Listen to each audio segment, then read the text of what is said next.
제목은요, 이게 성령을 약속으로 받는다 이렇게 나와 있는 게 아니고 성령의 약속입니다. 성령의 약속을 받아라 이렇게 나와 있습니다. 성령의 약속을 누가 받는가 하면은요, 믿음의 씨가 받습니다. 그래서 제목부터 이해를 하셔야 되는데요. 이 갈라디아서 3장, 4장의 이 마지막 5장까지 걸쳐서 이 성령의 약속을 받는 자들이 믿음의 씨라는 겁니다. 믿음의 씨, 여기 단수라고 하는 것은요, 그리스도가 바로 그 씨입니다.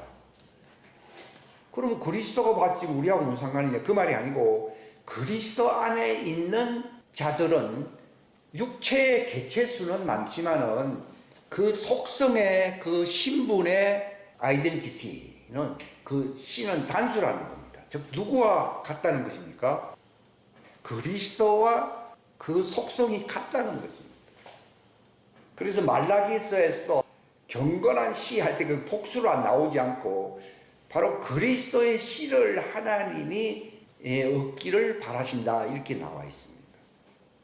이게 용어는 간단한데요, 많은 사람들이 이걸 이해하지 못하는 것은 자기 신분을 이해하지 못하기 때문입니다. 이것은 오직 그리스도의 형상, 곧 그분의 성품과 일치된 그러한 존재들만이 상속자가 될 수 있는 아브라함의 복에 이른다는 겁니다.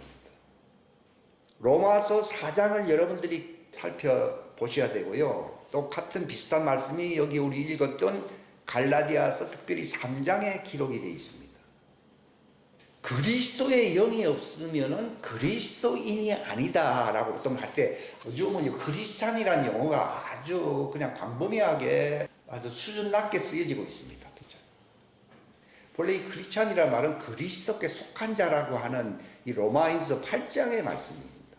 즉 무슨 말인가 하면은 그리스도의 영이라는 건 그 씨를 얘기하는 거거든요.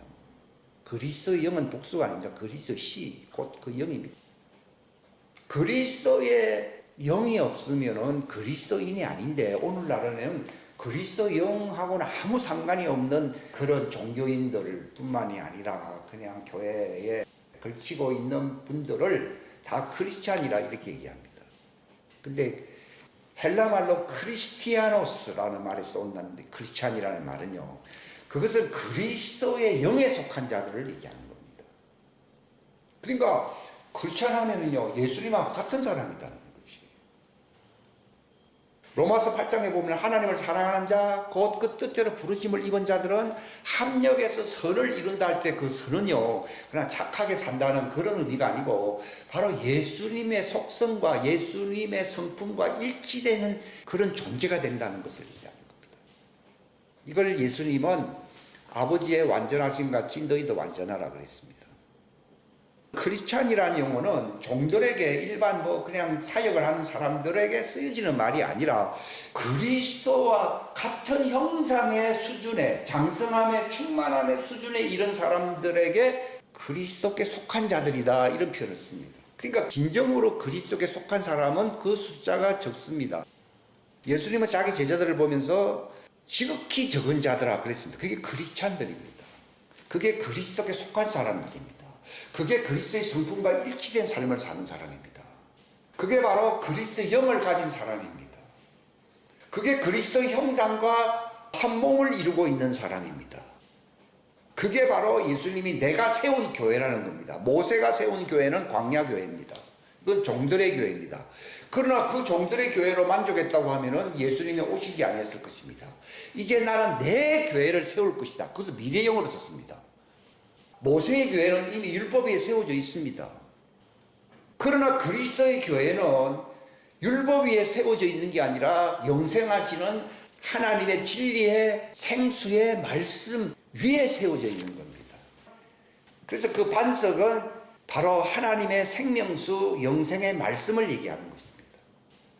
베드로가 많은 사람들이 예수님을 떠나가니까요, 예수님이 질문에 너도 가겠느냐 그러니까요, 영생의 말씀이 있는데 제가 어디로 가겠습니까? 그랬습니다. 거기서 율법은 모세로 말미암는 것이지만 은혜와 진리의 그것은 바로 영생의 말씀입니다. 그리스도의 영은 영생에 이르게 하시는 하나님의 생명의 말씀과 관련이 있는 것입니다. 그러니까 내가 성령의 인도를 받는다고 하면서 영생의 생명수 강이 에덴에서 흘렀던 4개의 강이 있었습니다. 그 강은 성령의 강입니다. 그 4가지 강을 왜 표현했는가 하면요, 첫째는 뭐 이렇게 세차게 흐른다, 광범위하게 흐른다, 결실하게 만드는 강이다, 또는 추수하게 만드는 강이다, 그런 뜻을 의미를 갖고 있는 것이 에덴 동산에 흘렀던 4개의 강이거든요. 이 강이 우리 속에 그리스도의 영으로 말미암아 콸콸콸 그 배에서 생수의 강이, 에덴 동산에 흘렀던 그 영생의 생명수의 강이 그 흐르는 자들을 가리켜서 크리스찬, 오늘날 얘기하는 그런 크리스찬이 아닙니다. 목사라고 해서 율법의 모세에 속한 자들은 있지만은 예수님과 모양새가 성품과 그 강물이 흐름으로 예수님의 부활의 형상과 일치되는 사람은 지극히 적습니다. 그래서 예수님이 제자들 보고 너희는 세상의 빛이다. 너희가 곧 그 세상의 빛이고 지극히 적은 자들아 너희가 아브라함의 복을 받는다는 것입니다. 그 시작이 아브라함이라고 해서 우리의 믿음의 조상 아브라함이라고 하는 것입니다. 아브라함의 복이 뭐냐? 예수님의 그 믿음을 가진 사람.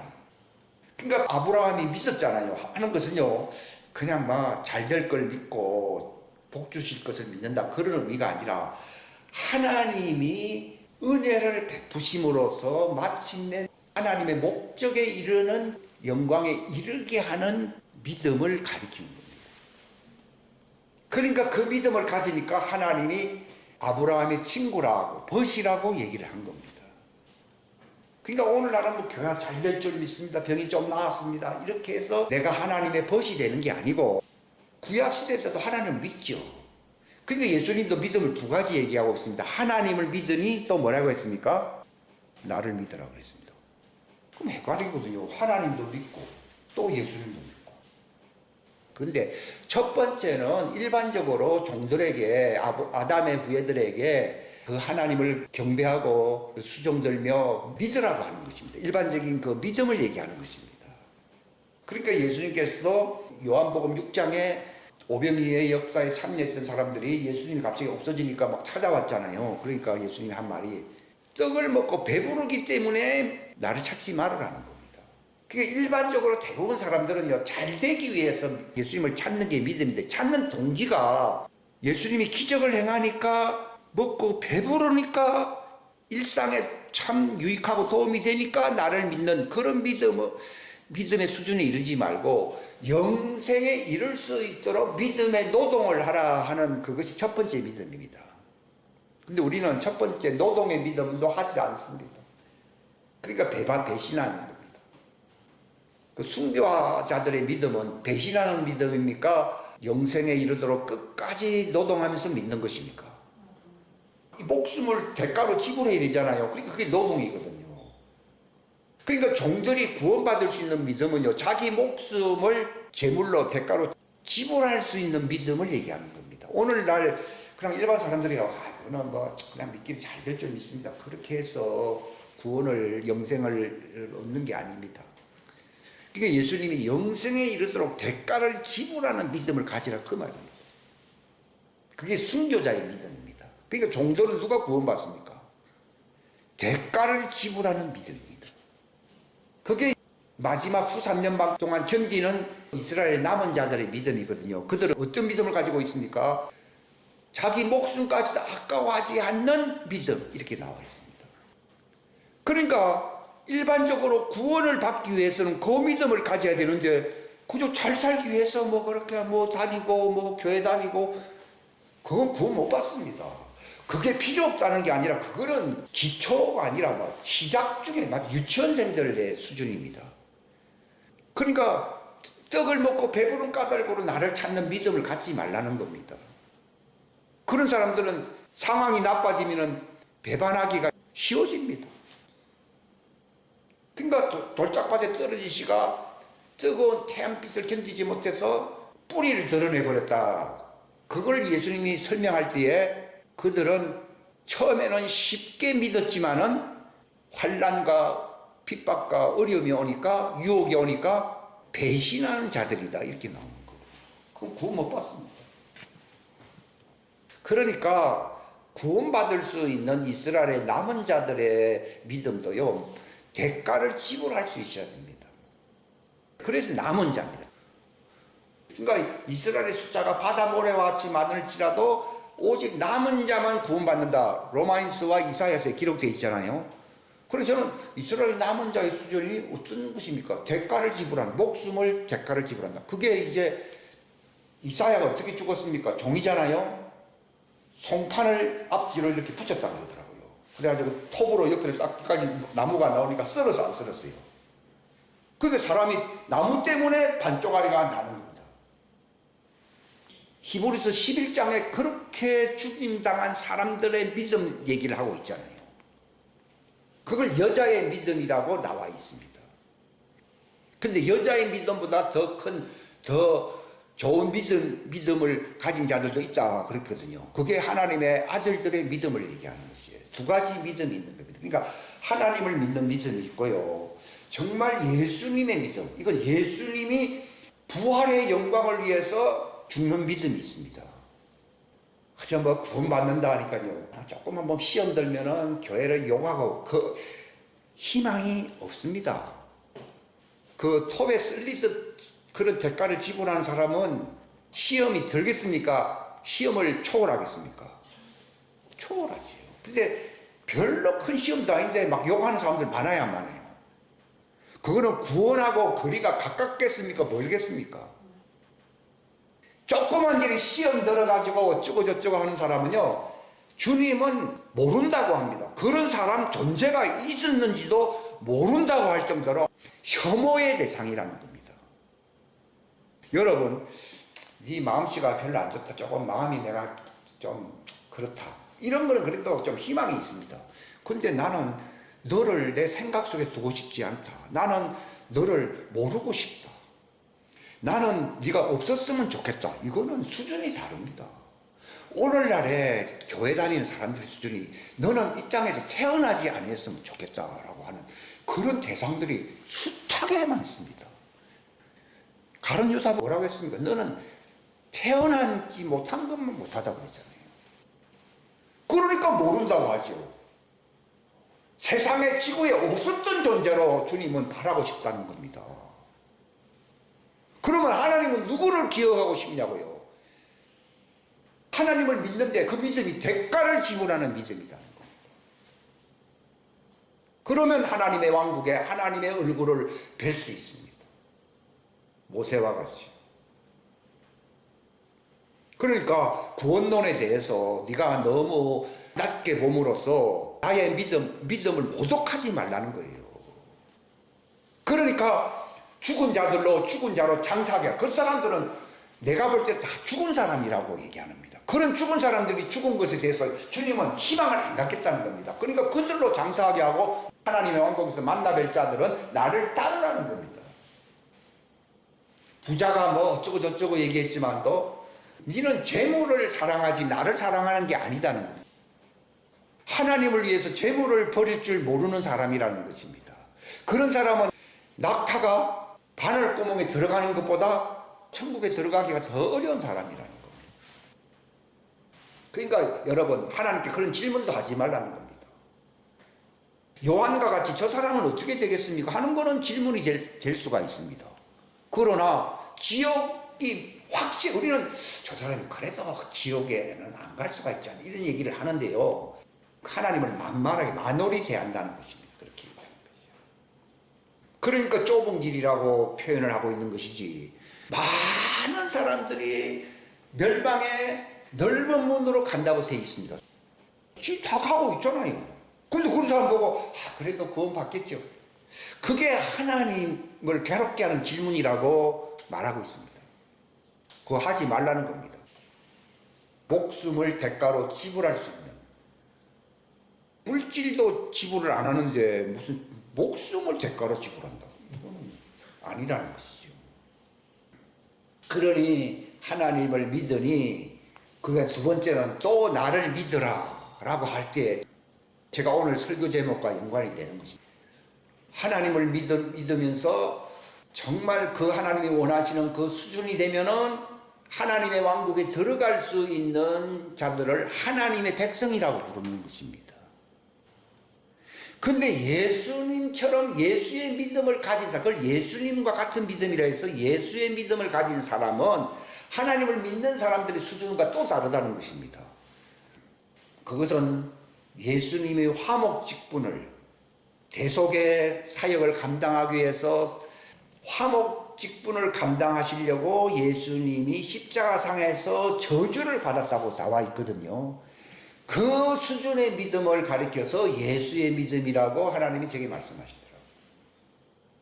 그러니까 목숨을 정말 대가를 하나님을 위해서 지불할 줄 아는 믿음을 가진 사람이 하나님의 종으로서 하나님의 왕국에 들어갈 수 있는 하나님을 믿는 백성이 된다 이렇게 말씀하시고, 그보다 더 좋은 믿음은 남자의 믿음이라고 말씀하시면서 이건 예수님이 화목직책을 감당하기 위하여 많은 사람들에게 대속 제물로 내어주는 희생, 오늘 그 제목하고 좀 닮았거든요. 지불하기 위해서 십자가상에서 자기는 어떤 것이 잘못된 게 없는데 저들의 죄를 용서해 달라고 하시면서 대속 제물로 화목 제물로 바쳐지는 그 희생의 믿음을 가리켜서 그게 예수의 믿음이라는 것입니다. 하나님을 믿는 믿음은 하나님을 저버리지 아니하고 자기 목숨까지도 대가로 지불할 수 있는 믿음을 하나님을 믿는다는 것입니다. 그러니까 종들이 예수님을 찾아왔을 때에 영생에 이룰 수 있는 믿음을 가져야 되지, 먹고 배부르니까 그런 종교인들 많지 않습니까? 그렇게 믿지 말라. 믿음의 노동이라는 것은 그 순교를 각오하는 믿음을 가리켜서 믿음의 노동을 하라는 것입니다. 그 수준이 천국에 들어가는 믿음이라는 것입니다. 그래서 좁은 문이라는 것입니다. 물론 그 믿음에 이르지 못하기 때문에 회개를 계속 한다는 것입니다. 회개를 내가 뭐 병에 걸렸고 세상에 돌아가는 일이 이상하게 꼬이기 때문에 회개하는 게 아니라 내가 하나님이 원하는 모든 것을 다 마음을 다하고 뜻을 다하고 성품을 다하고 다 한다 그랬잖아요. 그런 수준의 하나님이 찾으시는 믿음을 갖지 못하고 있기 때문에 그 믿음에 이르도록 자꾸 회개하는 사람들이 대가를 지불하는 하나님의 백성으로서 하나님의 왕국에 들어갈 수 있는, 그들도 광야에서 또 이제는 완전한 자로서 완전히 속죄를 또 해줄 수 있다는 것입니다. 그러니까 그렇지 않은 사람들 보고 구원을 받을 것이다. 그래도 뭐 저 사람까지는 아니지만은 네 그래도 어떤 사람은 그래도 나한테 도움도 많이 줬기 때문에 이런 말 하지 말라는 것이. 자기 이름 날리기 위해서 헌금하는 사람들도 있어요. 그 수준은 하나님 보실 때는 바닥입니다. 목숨까지도 희생물로 내어놓을 수 있는 믿음. 그러니까 히브리 요한계시록 12장 17절에 나오는 믿음, 목숨까지도 아까워하지 않는 믿음, 이게 종들이 되는 그 후삼년반에 있는 일이거든요. 요한계시록 12장 후반부의 얘기는요. 그러니까 그들이 유리바다 위에 서서 마침내 하나님을 향해서 찬양을 해야 하네요. 찬양을 하잖아요. 그게 바로 14만 4천인들의 찬송이라고 나와 있거든요. 그러니까 그 믿음을 갖든지, 그것도 대단한 겁니다. 어떤 분이요, 자동차를 몰고, 이 사람은 하나님의 자녀입니다.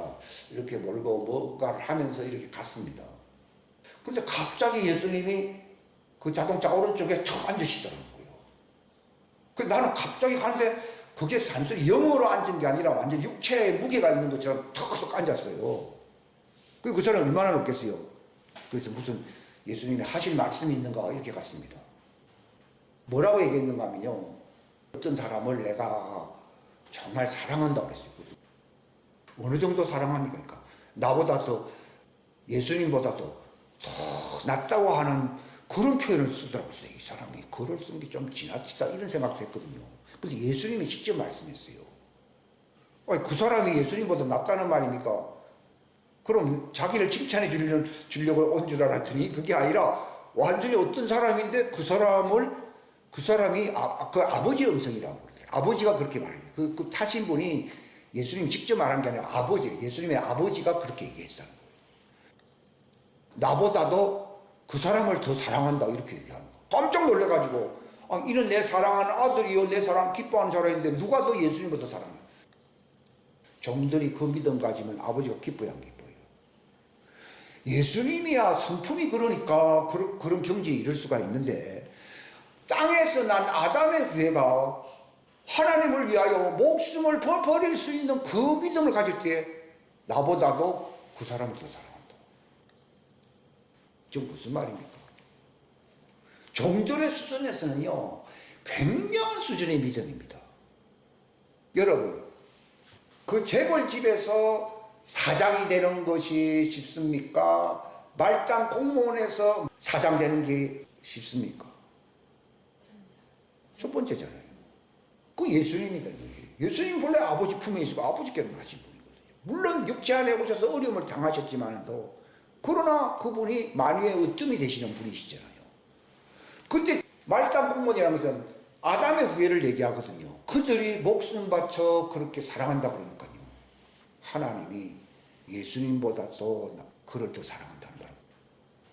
예수님은 잃어버릴 대상은 아닌데 이 사람은 잃어버릴 대상인데도 불구하고 믿음의 그 열렬성은 굉장하거든요. 그러니까 사랑한다는 거예요.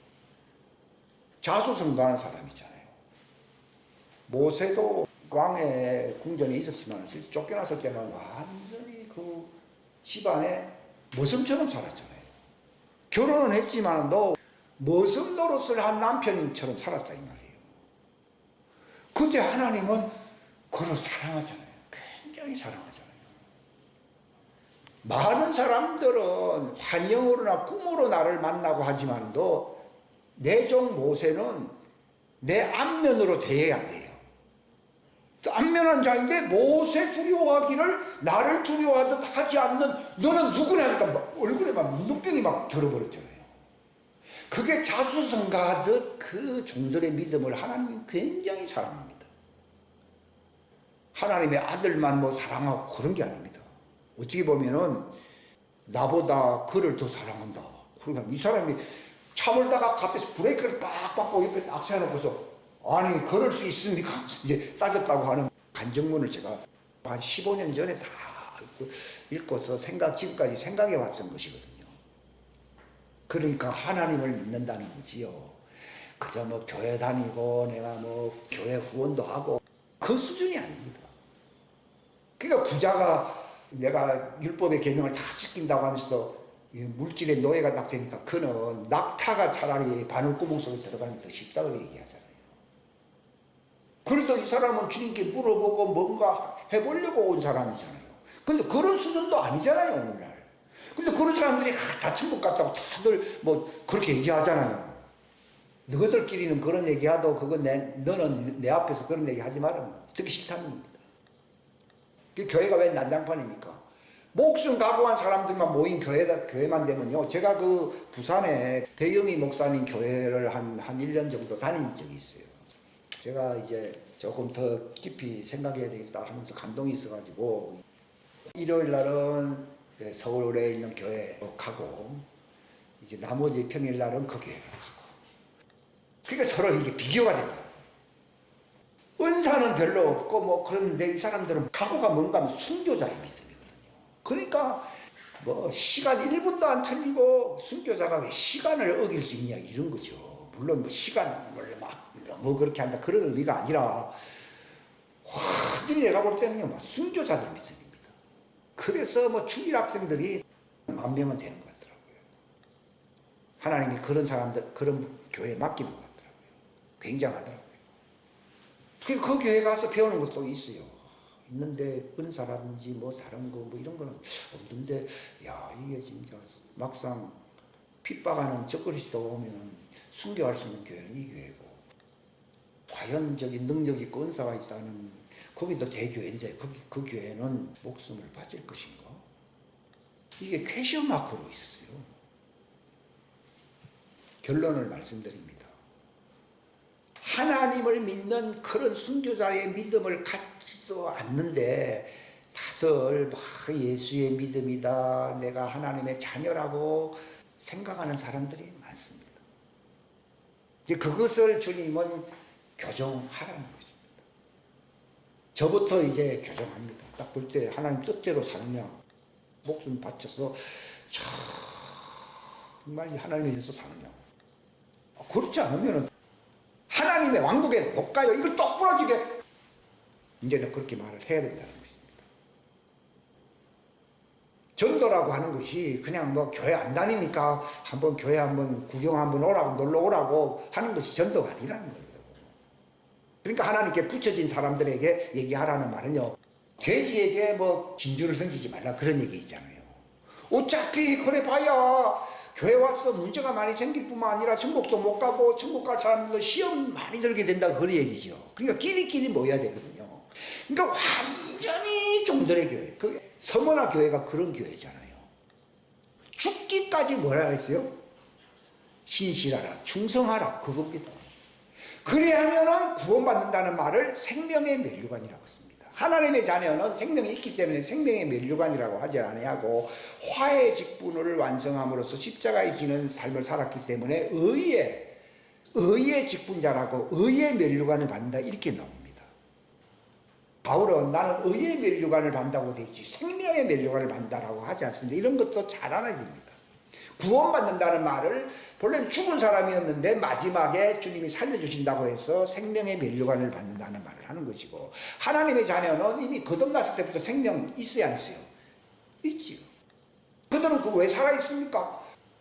그런 종들을 하나님께 인도하거나 또는 알지 못하는 사람들을 주님과 화해시키는 십자가의 사역을 한다고 해서 그걸 의의 직분자, 그래서 의의 면류관을 받는다 이렇게 얘기하는 거예요.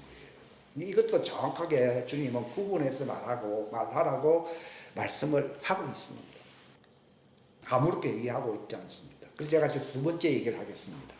예수님의 믿음은 아브라함이 믿었던 믿음을 얘기하는 것입니다. 그러나 이삭을 낳기까지는 약속의 자녀를 기다려야 되는데 자기 부인도 거기에 부안의 동태해 가지고서 하갈을 맞이해서 이스마엘을 낳게 만드는 그런 해프닝도 가지고 있었던 전력이 있는 아브라함이에요. 실상은요. 실수가 많은 거예요. 그런 아브라함이 그게 무슨 예수님과 같은 믿음이냐. 제가 그 질문을 오랫동안 해왔어요. 제가 이걸 알기 전까지는 설교를 안 했어요. 왜냐면 내가 잘 모르는 걸 내가 적당하게 뭐 비벼서 얘기를 하고 싶지도 않고 얘기 안 했거든요. 근데 오늘 이제 그런 것을 알게 되었기 때문에 말씀드리는 거예요. 이 전체가 다 알게 된 거예요, 제가. 아브라함이 하나님을 버스로 삼을 수 있던 믿음은 그냥 하나님 믿어라. 그 정도는 다 믿고 있죠. 그게 아니라 믿음의 조상이라 불릴 만큼 네가 세상의 상속자가 될 수 있는 믿음을 가졌다 이렇게 얘기하고 있어요. 로마서 여러분이 자세히 보면 세상의 상속자가 될 수 있는 그 의를 가진 믿음의 사람 아브라함이라 하는 것이 로마서 4장의 주제입니다. 여기 우리가 방금 읽었던 갈라디아 3장도 아브라함의 복을 받는다고 하니까요. 아브라함이 뭐 복을 받았는데 바뀌면 솔로몬보다도 뭐 많은 것 같지도 않은데 뭐 아브라함의 복을 뭐 얘기하냐. 그게 바로 만물의 상속자가 된다는 겁니다. 예수님이 그랬잖아요. 아버지의 것은 다 내 것이요 내 것은 다 하나님의 것이다 그랬거든요. 그 바로 고린도전서 2장에 보게 되면은 게바나 바울이나 누구나 뭐 그게 중요하냐. 만물이 다 내 것이 아니냐 이렇게 나오잖아요. 그겁니다. 만물이 다 자기 것이 될 수 있는 믿음을 얘기하는 거예요. 그게 아브라함의 믿음입니다. 그런데 어느 수준으로 열정이 많았길래 모든 것을 다 가질 수 있는 그걸 상속자라고 그러거든요. 만물의 상속자가 될 수 있는 또는 세상에 장차올 세상입니다. 지금 세상이 아니고 장차올 세상의 상속자, 주인이 될 수 있는 믿음을 가졌다고 하는 것이 아브라함의 복이라고 하는 것이에요. 그러니까 너희들도 그런 믿음 가지고 있으면 아브라함의 복을 너도 갖게 된다라고 하는 것이 로마인서 4장 또 갈라디아서 3장의 내용입니다. 하나님을 믿으니 그게 율법의 명령을 지키고 어떻게든지 회개해서 어떻게든지 모든 것을 다 각오할 수 있는, 희생할 수 있는 믿음을 가졌다. 이것도 대단한 믿음입니다. 그러니까 하나님이 모세를 사랑하고 또 엘리야 같은 사람을 사랑했잖아요. 그 엘리야가 한 말이 뭡니까? 내가 하나님을 향한 열심이 특심하다는 말을 해야 하네요.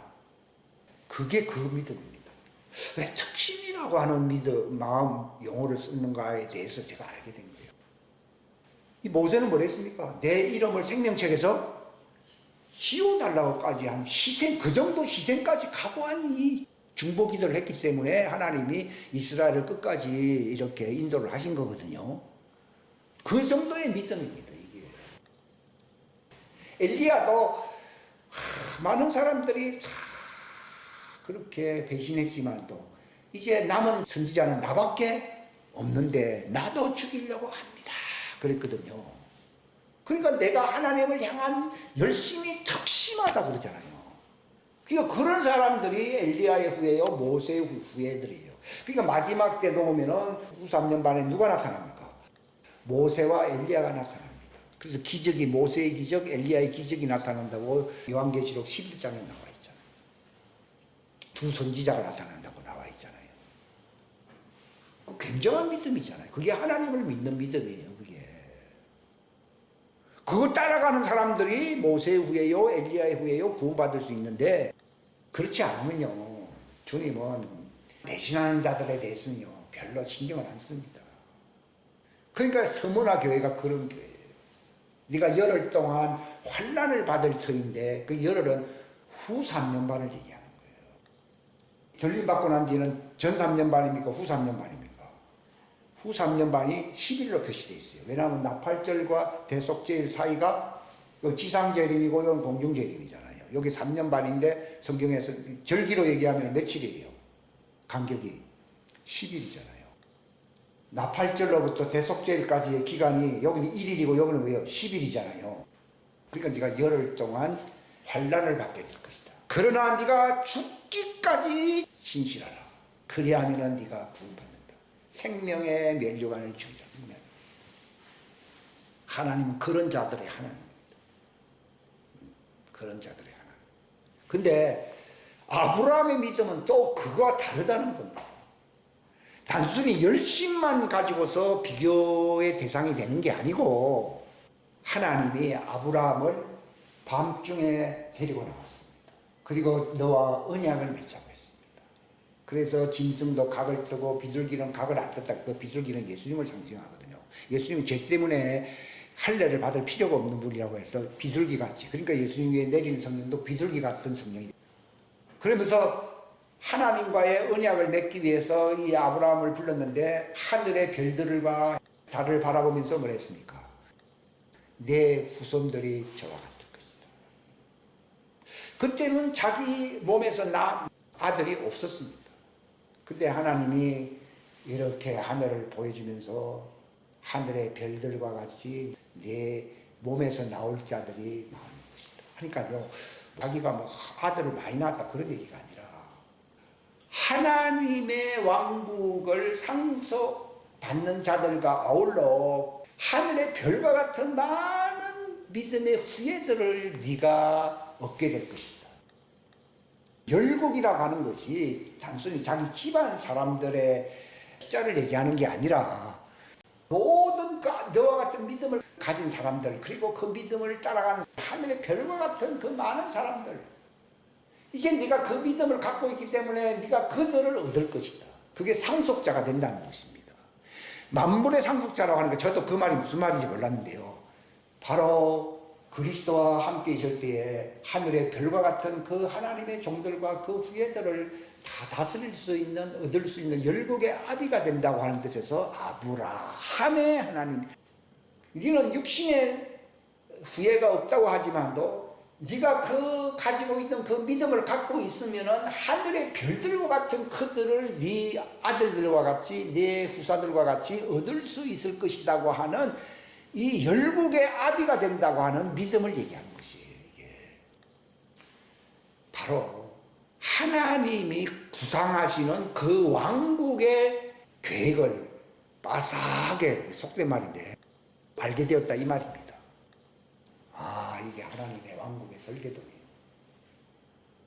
무슨 말인지 알겠습니까? 그러니까 하나님의 왕국의 이 신비를, 그런 하나님의 왕국이 세워진다고 하는 누구의 믿음입니까? 하나님만이 가질 수 있는 믿음입니다. 여러분, 인간들이 갖는 믿음이라고 하는 것은요, 뭐 이런 꿈을 갖고 있어도요, 다 한계가 있습니다. 나는 뭐 재산이 얼마만큼 되고 뭐 내 사업은 어떻게 되고 아무리 많아도요, 다 구상이 이런 거거든요. 지구상에 있는 거거든요. 근데 하나님의 구상은 열국을 다 이렇게 하나님의 왕국의 백성으로서 이제 세우시는 그 계획을 이 아브라함이 알았어요, 몰랐어요? 그걸 계시로 알았다 이 말이에요. 계시로. 그래서 그들이 내 후사들이 되고 내 아들들이 된다, 그 얘기입니다. 그래서 믿음의 아버지라는 말이 그 뜻입니다. 이것은 조그만 믿음이 아닙니다. 이것은 바로 하나님 왕국의 전체 믿음, 하나님의 왕국과 관련되어 있습니다. 이것은 종들의 믿음이 아니라 예수님이 가지고 있는 믿음과 같습니다. 그 믿음을 위해서 자기를 불렀고 그런 믿음을 사람들이 이제 갖게 할 것이다. 하나님의 아들들의 믿음이 없다고 하더라도 하나님을 위해서, 그런 계획을 가진 하나님을 위해서 목숨 바칠 내 후예들이 그 하나님의 왕국에 들어오게 될 것이다 라고 하는 믿음을 갖고 있는 거예요. 그러니까 아브라함이 실상을 보시면 하늘의 별들과 같은데 하늘의 별들이 다 어디에 있습니까 지금요? 옛날이나 지금이 어디에 있습니까? 아브라함 품에 있어야 안 있어요? 아브라함이 품고 있어 안 품고 있어요? 하늘의 별들을 품고 있어 안 품고 있어요? 품고 있잖아요. 그들이 내 후손이 될 것이다 그랬잖아요. 그래서 지금도 그 아브라함 품에 그 많은 신실한 종들을 다 네 것이다라고 할 정도로 그 아브라함 품에 수문장으로 있어야 했어요. 있잖아요. 턱 지키고 있잖아요. 하나님의 왕국은 그런 자들로 구성되고 또 너와 같은 이 왕국의 신비를 아는 믿음 가진 사람들이 하나님의 벗이 되는 예수 그리스도의 신부가 되는 자들이라는 것입니다. 그러니까 아브라함의 복을 제가 뭐 땅에 있는 것 가지고 논할 수가 없습니다. 그건 지금 바로 아브라함 품에 있잖아요. 아브라함 품에 수문장으로 있지 않습니까? 하늘의 별들을 품고 있지 않습니까? 만물이 다 자기 것이라고 하지 않습니까? 자기 말을 듣고 있다고 하지 않습니까? 그러니까 너희들도 아브라함의 믿음을 가진 사람은 아브라함의 씨라고 했습니다. 이게 본래 자손이라고 하는 것은요, 종들에 대한 개념이고, 씨라고 하는 건 단수거든요. 이건 예수님의 씨를 가지고 있는 사람들을 얘기하는 거예요. 따라합시다. 하나님의 자녀는 예수님의 믿음을 가진 사람들이다. 왜 예수님의 믿음을 갖고 있습니까? 씨가 예수님의 그리스도 씨를 갖고 있다. 씨라고 하는 개념을 주님이 말씀해 주시는데요. 하나님의 씨는 예수 그리스도십니다. 이것은 독생자라고 해서 only begotten son, 독생자입니다. 하나입니다. 씨는 단수입니다. 그런데 예수님이 그랬잖아요. 아버지 안에 생명을 가졌다 할 때 그 생명은 복수가 아니고 생명을 가졌다. 그 생명이 누굽니까? 하나님의 씨 그리스도를 얘기하는 것입니다. 그런데 예수님이 요한복음에 와서도 뭐라 얘기합니까? 아버지 안에 생명이 있었듯이 아들 안에도 생명을 지니게 했다. 그 생명은 누굽니까? 하나님의 자녀들을 얘기하는 겁니다. 같은 생명을 가져서 안 가졌어요? 가졌다는 것을 얘기합니다. 하나님의 만물을 창조하시고 구성하기 위해서 하나님이 유일하신 한 영이라고 하는 그 위상에서 하나님 안에 있는 생명을 바로 그리스도로 세우시는 그 일이 일어났잖아요. 태초의 모든 만물보다 먼저 태어나신 분이 바로 그 씨입니다. 그게 예수 그리스도입니다. 그분에 의해서 만물을 창조했다 이렇게 기록이 되어 있습니다. 그런데 그것만 놓고 보면 그래서 하나님도 있고 아들도 있다는 겁니다. 만약에 하나님이 만국을 구상할 필요가 없이 하나님은 독자로 그냥 아무 없이 그냥 유일한 분으로 아무 사람들의 경배받을 필요도 없고 하나님 홀로 그걸 하나님은 한 영님이시다라고 한다 그러면은 예수님이 등장할 필요가 있어요 없어요? 없습니다. 그래서 하나님은 유일한 분이에요. 요한복음 17장 하나님은 유일한데 그 유일한 하나님에게서 나오신 아들이 또 있다고 해서 안 되세요. 그게 바로 하나님 안에 또 생명이 있었는데 그 생명을 모든 피조물에게 나타날 계획을 세운 것이 하나님의 왕국이거든요. 하나님의 왕국의 목적은 경배받기 위한 하나님의 형상이 나타나는 것이거든요. 그게 유일하신 형님이다 하면요, 뭐 아무도 없어요. 뭐 시공간, 공간도 필요 없습니다. 시간도 필요 없습니다. 피조물도 다 필요 없습니다. 아무것도. 그런 시절이 옛날에 있었어요, 없었어요? 있었죠. 태초로, 예, 짓기 전에는 있었죠. 그래서 창세 이전이라고 그러잖아요. 그러니까 창세 이전에는 그냥 하나님이에요. 근데 창세 때가 됐을 때 하나님은 자기 안에, 하나님은 생명이시잖아요. 그 생명을 드러내시는 일을 했어야 했어요. 했잖아요. 그래서 만물 이전에, 창세 이전에 모든 피조물보다 먼저 태어나신 아들이다, 이렇게. 저는 그것을 붙드는데 한 30년은 걸렸습니다. 그래서 하나님을 믿으니 또 태어나신 분도 믿어야 돼요, 안 믿어야 돼요? 믿어야 되는데 그분이 예수 그리스도입니다. 그 예수 그리스도가 또 마리아의 몸에서 화해 직분을 위해서 육체로 오셨거든요. 왜 육체로 오셨는가 하면요, 예수님 안에 있는 생명을 풀어놓기 위해서 오신 겁니다. 아, 신비로운 얘기죠. 아, 예수님은 그렇다 치더라도 그러면 우리는 어떻게 된 겁니까? 그걸 제가 말씀드립니다.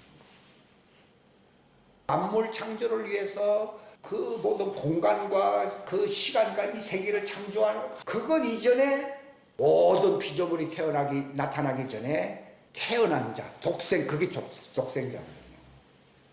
근데 예수님도 육체 안에 오셨잖아요. 그건 독생자가 뭐가 되기 위해서 오신 것입니까? 맏아들이 되기 위해서. 성경에 나와 있는 히브리서 맏아들이라는 말은 후예들이 있다는 얘기입니까? 없다는 얘기입니까? 있죠. 그냥 하나님이 그리스도를 믿어라 하면서 확 나타내 모든 만물을 그로 하나님으로 시작해서 그리스도로 통해서 다 지었다고 나오잖아요. 그게 만물의 으뜸이 된다고 했잖아요. 그리고 그것만 있으면요, 천사들도 있을 수 있고 다른 존재들이 있을 수 있는데 하나님의 아들들은 없습니다. 하나님의 아들들이 왜 나타난 줄 아십니까? 여기 신비입니다. 이게 신비. 바울이 그래서 그 그리스도를 아는 신비가 가장 고상하다고 얘기한 거예요. 나도 너무 고상해서요, 이거 생각하면요, 막 꿀입니다. 꿀. 굉장합니다. 저는 하나님이 만유 이전에 바로 하나님이 그 계획을 성취시키기 위해서 만물의 으뜸이 되시기 위하여 모든 만물보다 먼저 태어나신 분 예수 그리스도, 이걸 아는데도 참 즐거웠어요. 옛날에. 야, 그래서 아담도 그 뒤에 태어나고. 이게 아니라 아담은 흙에서 나온 존재고, 이제 그분이 그로부터 수억 년이 지난, 수백억 년이 지난, 그건 모릅니다. 마침내 마리아의 몸에, 그것도 뭐 모세보다도 뭐 무려 2000년, 1500년 지나서 마리아의 몸에 예수님, 하나님이 오셨잖아요. 왜 오셨느냐고요? 첫 번째 목적은요, 죄를 위한 게 아니에요. 그들을 속죄하기 위해서가 아니라 그들을 땅에서 자기와 같은 모습으로 부활체가 될 수, 부활로서 하나님 왕국에 들어갈 수 있는 존재가 되게 하려고 자기 안에 있는 생명을 다 풀어놓은 겁니다. 기도하겠습니다. 하나님 아버지, 감사합니다. 귀한 시간 주셨음을 감사합니다. 정말 하나님의 왕국의 신비한 이 믿음, 그리스도가 가졌던 이 믿음의 신비를 우리가 확실히 알 수 있도록 도와주시옵소서. 이게 왕국 복음이요, 왕국의 복음의 믿음이요, 아브라함이 그 믿음을 가졌기 때문에 믿음의 조상이요, 그가 바로 아브라함 품의 수장이 되었고 많은 별들이 다 내 후손이라고 말했습니다. 아브라함의 복을 하나님이 말씀하셨습니다. 하나님, 이 갈라디아서 말씀에 그 믿음을 가진 사람은 아브라함의 복을 받는다라고 했습니다. 그들은 성령의 약속을 받을 자들이라고 말했습니다. 하나님이 놀라운 믿음의 신비를 깨달을 수 있도록 축복하여 주옵소서. 함께하여 주시기를 바라옵고 주 예수님의 이름으로 기도하옵나이다.